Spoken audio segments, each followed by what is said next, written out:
queria falar do Messi. O Messi é uma polêmica. Porque, exato, eu quero falar dessa história. Ai, Vamos ai, conversar ai. sobre isso.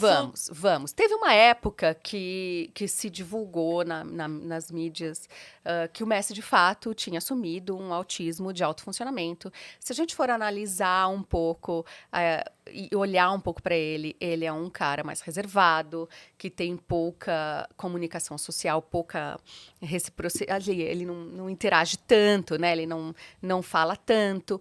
Ele gosta muito das mesmas jogadas, ele faz repetições, ele tem hiperfoco. Então, de fato, olhando um pouco para o Messi, a gente já vê que tem algumas características do espectro.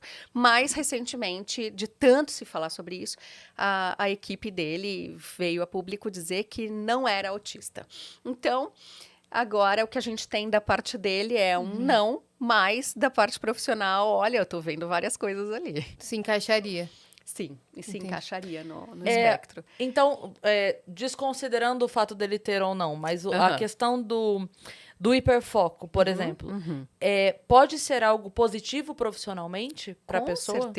Com certeza. Tem grandes gênios da história que claramente eram autistas, que muitos falam do Einstein, inclusive, né, e de vários outros músicos, Mozart, né, que tem um hiperfoco e tem uma habilidade absurda de o que a gente chama de altas habilidades em determinadas tarefas. Então, sim, pode ser benéfico e o ideal é que a gente use esses interesses da criança para ensinar o que é difícil para ela. Então, o autismo em si tem muitas coisas boas. O que não pode é ter atraso, é ter prejuízo, trazer sofrimento para a vida dessa criança. Sim. Então, não é porque a gente vê um adulto que faz tudo isso que o meu filho vai ficar igual, entende? Não pode... não, é só esperar que vai ficar igual o Einstein, né? São muitos tipos de autismo diferentes. Eu queria voltar num ponto que tu trouxe, assim, o que é a primeira coisa que se faz, né? O que de boa. fato consiste o tratamento, assim? Eu acho que a gente pode dizer assim, que é ensinar a linguagem dos olhos.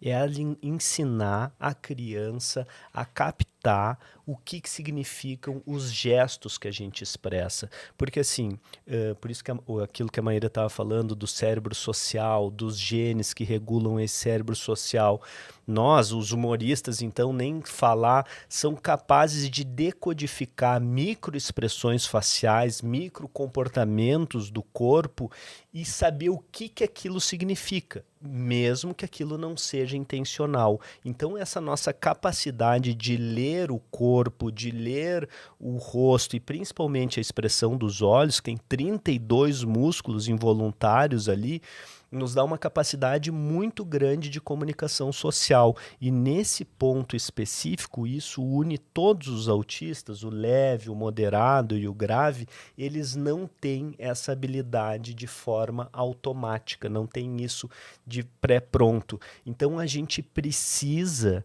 primeiro mostrar que entrar numa sala de terapia e ter contato com outra pessoa é bacana, não é aversivo. Então essa coisa da simpatia que a Maíra tem, de ser querida, de ter esse negócio, isso sem dúvida facilita. Apaixonado, né? Eu sou, declaradamente. Isso facilita muito da criança chegar e se sentir bem-vinda, se sentir quista, e aí que entender as diferenças da criança, eventualmente em temperatura, roupa, quantidade de luz, estímulos, para aquela criança primeiro chegar no consultório e se sentir confortável, e depois ir fazendo brincadeiras que vão trazendo essa criança, essa questão desse bate-bola, olho no olho, e ensinando essa criança a decifrar esses comportamentos e então conseguir se comunicar. Porque só com isso, por exemplo, é aquela questão do arroto que tu estava contando, tipo, quando aquele moço arrotou na frente dessa pessoa, certamente ela deve ter expressado, como metaforando lá, né, uma microexpressão de nojo, alguma coisa assim. Pelo menos um susto, né? Exatamente. Surpresa.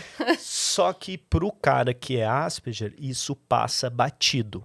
Então, da mesma forma que aprender linguagem computacional, de aprender linguagem falada, né? Aprender essas linguagens do olho no olho, isso seria, assim, uma base muito importante do que a gente pode fazer pelos autistas. Sem dúvida, ensinar a imitar, sem dúvida, ensinar comunicação não verbal, comunicação verbal, mas ensinar a linguagem da expressão corporal, ensinar essa criança a saber identificar o que ela está sentindo, identificar suas emoções, falar, é saber se comunicar e saber, então, se conectar com outras pessoas, né? Isso é muito legal, porque é sempre através da brincadeira, é sempre através de ser legal. Porque o que começou a acontecer? Autistas que ficaram adultos, que foram tratados com técnicas comportamentais muito rígidas na infância, então agora eles têm voz, a gente já tem tratamento há alguns anos, principalmente fora do Brasil, porque aqui no Brasil ainda isso é pouco recente, né? Então, esses autistas que foram tratados há 20 anos atrás com técnicas muito rígidas, reclamam e tem uma série de efeitos colaterais decorrentes desses métodos de ficarem presos em mesinhas, em cadeirinhas, e não poderem sair, em serem tratados com esse tipo de adestramento. Não porque o tratamento, que é a ciência que é errada, é como a pessoa interpreta e aplica essa ciência que não era da forma mais adequada. Então, por isso que essa nova bandeira, porque aí nós tivemos alguns pesquisadores trazendo métodos naturalistas, então a união dessa ciência com métodos naturalistas é a forma certa de se fazer, porque precisa levar em consideração a motivação. Pô, precisa ser legal, cara, você trabalha num lugar chato, que vem alguém chato te obrigar a fazer coisas, cara, por que você vai querer voltar lá? E o cérebro não aprende assim, né? Aprende a fugir daquilo, aprende a fazer para se livrar, não para adquirir e para introduzir no seu repertório do dia a dia e generalizar para outros ambientes e querer fazer isso. Então é isso que a gente precisa ensinar. A querer, a ser legal, e começa no preparo desse terapeuta, que é muito difícil. Então, o cara precisa estar muito disposto e muito afim. E hoje a gente tem um problema grande, que é a gente tem mais autistas do que terapeutas com essa capacitação para atender. A gente precisa muito, sim, muito.